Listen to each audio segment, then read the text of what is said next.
Breathing in, there is awareness of breathing in.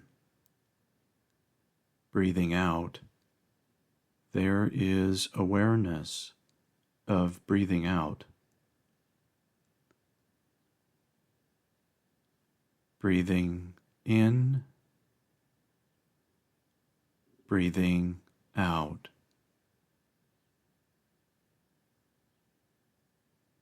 In, out.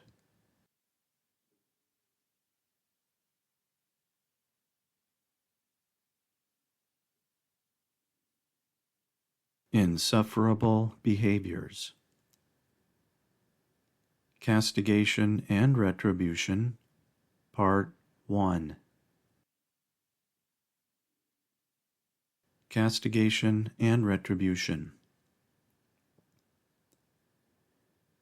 Castigation, or punishment, invariably seeks to penalize others for supposed wrongdoings, up to and including death. It also becomes imposed in efforts to change another's usually negative behaviors through, ironically, negative reinforcement behaviors, such as inflicting pain, putting into isolation, imprisonment, and causing physical injury, among others. While retribution seeks to return in equal or stronger measures the pain and suffering others supposedly caused to or otherwise triggered within us, the proverbial eye for an eye philosophy that invariably leads to taking one human life for another.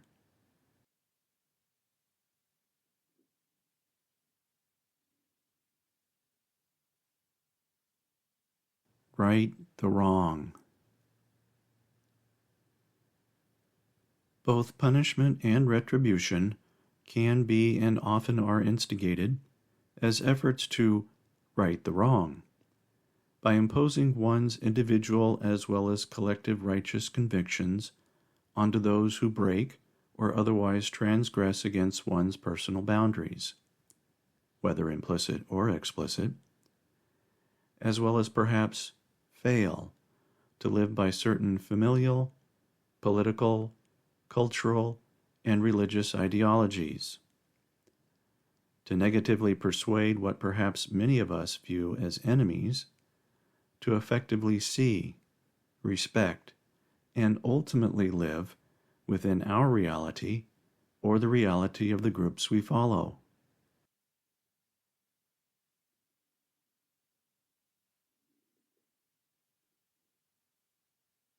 Setting things right. Perhaps many of us view, and some of us actually use punishment as a way of ensuring justice is served for perceived or actual wrongdoings, levying some form of suffering upon those supposedly doing wrong, despite the fact that they are perhaps already greatly suffering to have said or done the things they are accused of, despite projecting their victimization onto others in wholly inappropriate ways.